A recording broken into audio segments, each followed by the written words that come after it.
spent so much time talking about this because we had these tremendous polls, just like we do here in Iowa. And I'd say, please, it's very important. We have to keep our eye on the ball in November, and we're sending a signal. So even if you don't believe the polls, or even if you think we're 1 point down, we're not. We're like 30 points up.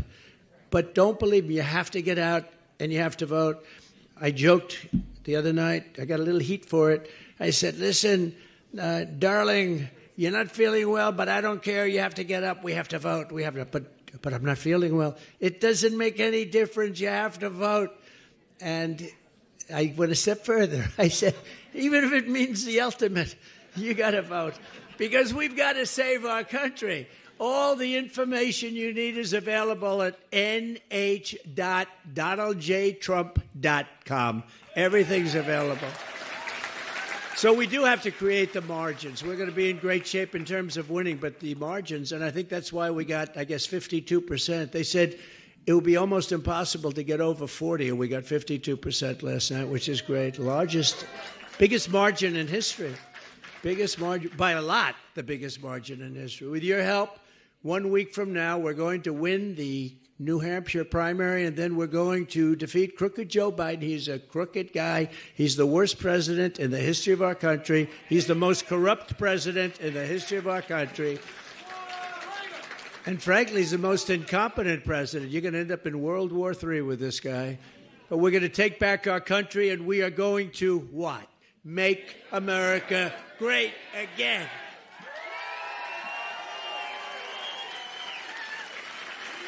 One of the most important questions is, and I'm having to answer it all the time, it's the candidate. What candidate can rescue the American economy and save the American dream? You know, you don't hear. When was the last time you heard the phrase American dream? You know, you used to hear it all the time. Well, you hear it with me, and you heard it 4 years ago, 3 years ago, but you haven't heard that term in a long time because there is no American dream. It's survival now, and it's embarrassment. And you take a look at what they did with Afghanistan. The most embarrassing moment in the history of our country. 13 soldiers dead. We left hundreds of people there that should have been brought out. They're hostages. And we left $85 billion worth of the best military equipment in the world. And they're now one of the largest sellers of military equipment. They don't need 700,000. Think of it. 700,000 rifles and guns. 700,000. They sell them. They make a fortune. We left them there. 70,000 vehicles, many of them armor-plated, costing millions of dollars, millions and millions of dollars. We left all of this there. We are like a country run by fools. We're run by fools. And we're going to take it back, and we're going to take it back quickly and methodically. We're going to win that election. We're going to go back into the White House, and we're going to drill, baby, drill, and we're going to strengthen up our border like we used to have it.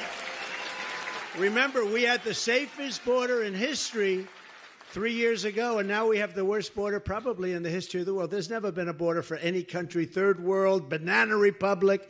There's never been a border like this. There's never been. We're millions, and we'll fix it, and we'll fix it very fast.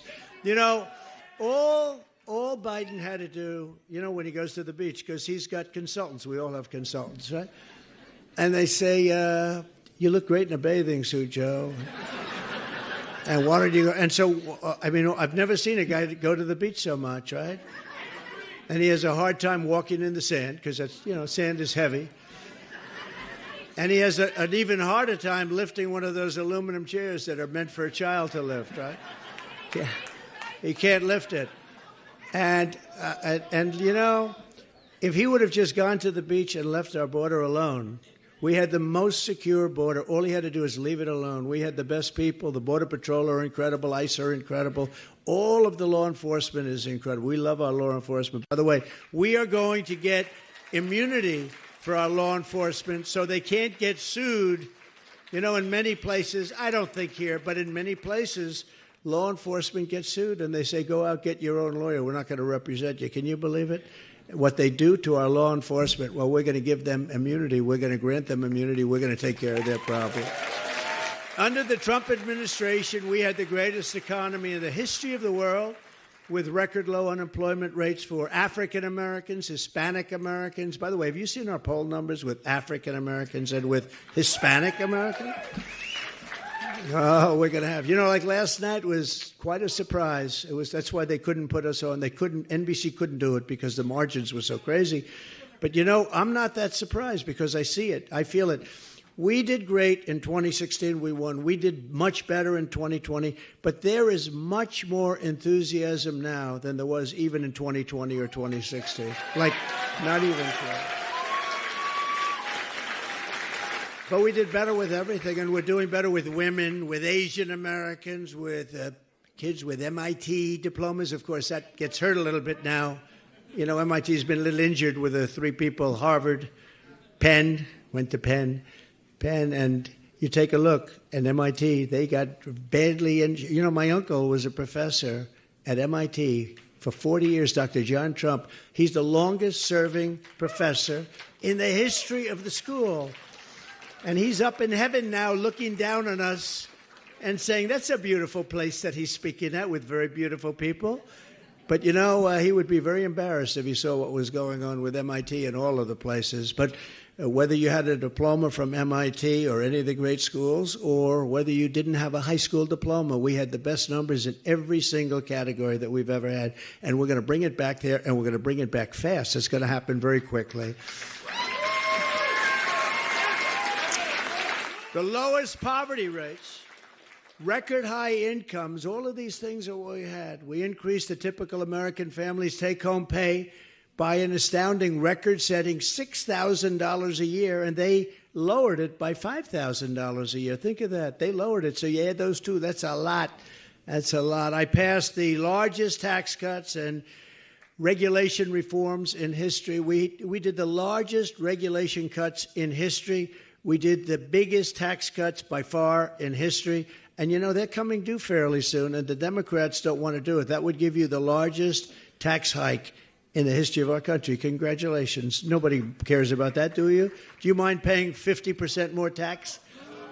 Because get used to it. If they win, and I don't think they will, I don't see how they can. How can you win when you have open borders, when you have high interest rates, when you can't get a house anymore, you can't buy a house, your education stinks, everything's woke, that's all they talk about. They go after their political opponents with the DOJ and the FBI. That's me. They go after me. I got so many court cases. I've been indicted more than Alphonse Capone. You know who Alphonse Capone? Greatest gangster of all time. He was the number one of all time. Scarface. Did anybody ever hear? He was a lovely man. If he took you out to dinner, had dinner with you, and he didn't like the tone of your voice, you were killed. You were guaranteed. I got indicted more than he did, sir. But they're bullshit indictments, I'll tell you. They're Biden. You know what I call them? I call them, they're Biden indictments. No, they've weaponized the DOJ. They go after their political opponent. Now, in this particular case, didn't work out so well. So our polls are at record numbers. Like last night, we won in the history of Iowa. Nobody's ever come close to getting the kind of numbers I got. If I didn't get indicted all these times, and if they didn't unfairly go after, I would have won, but it would have been much closer, I tell you. I don't know if I would have made the trade. I might have just like the position we're in right now, and we're doing very well on that score. Did you see Fannie? Fannie from Atlanta. She paid her boyfriend, a lawyer, who had no experience as a lawyer and no experience doing what? Almost $1 million. And then they decided to go on beautiful Norwegian cruise lines, trips all over the place. He was a very generous person with our money. And he was the guy coming after me. Can you believe it? And they're all, every one of these people. These are corrupt people. These are corrupt. And you know what? Forget about me.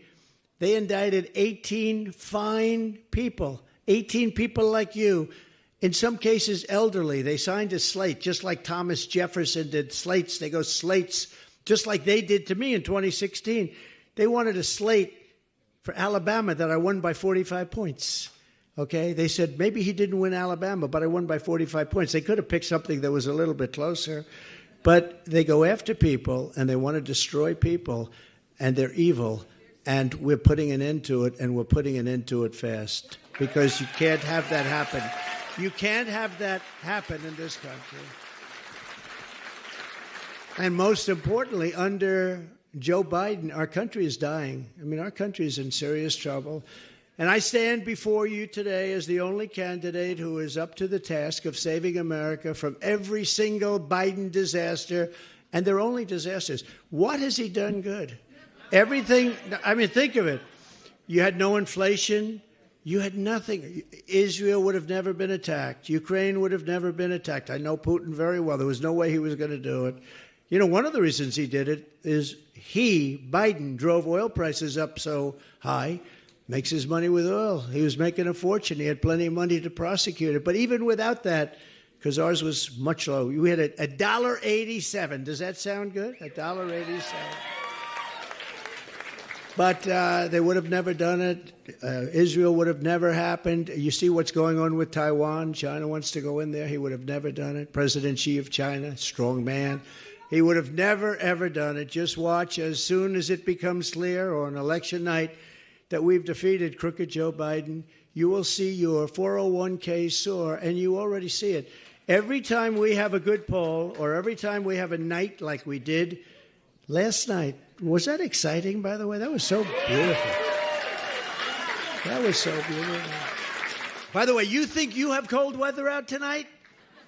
That was 40 degrees below zero. If you had, like, I said, don't worry about it, we're in a car. Oh, really? If you had to walk like 15 feet from the car to the door, it was a very, very troubling experience. Your net worth will skyrocket as soon as we come in or as soon as it's known that we came in. You know, last time when we won the election, everything went up, and they got the credit for it. They said, no, you have to go from the election. Don't go from January 20th. But everything went up except the gasoline. The gasoline went down. We brought energy down to a level that you haven't seen in many years. And, you know, in New England overall, but New Hampshire in particular, you have the highest energy prices anywhere in the United States. I hope you know that, right? We're going to bring your energy prices down in half.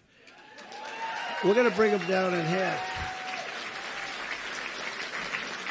And it would be nice if your governor would help, because that's something he could do. You know, that's something. It would be nice if he would help. You know, you do know he ran for president. He just didn't have the courage to say, I'm running for president.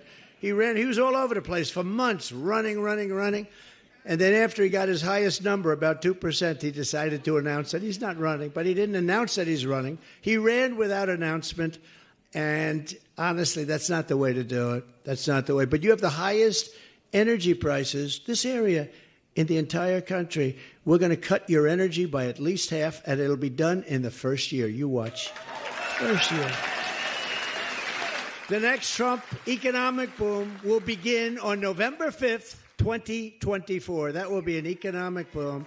And, you know, the only thing that they have now is a stock market that's going up, and it's only going up because people think we're going to win the election. I don't know if you saw yesterday, I felt very badly for them. China had a crash yesterday in their stock market. You know why? Because I won Iowa. So when people, it's true, it crashed. So when people say, oh, I took in hundreds of billions of dollars from China, and literally as soon as those numbers started coming in yesterday, they had a crash, one of the worst numbers that they've had in years. But what that's telling you, and I'm not knocking them because I get along great with President Xi, and I love China, I love everybody, but they can't take advantage of us. But, you know, it tells you better than anybody with the words and all the words and talk, and that tells you what it's about. If I get in, they know it's not going to be so good for them. And we want it to be good for us because for years they've taken advantage of us. They've taken big advantage. But during my 4 years, it was a whole different thing. I took in hundreds of billions of dollars. I actually took in 28. We have some farmers here, but I just left the place. We got a lot of farmers, and that's one of the reasons I won. In fact, my people said, sir, don't be so confident about Iowa, please. It doesn't sound good. I said, I got them $28 billion for the farmers from China. Of course I'm going to be confident. I went into rooms. I said, there's no way you're voting against. I got you 28.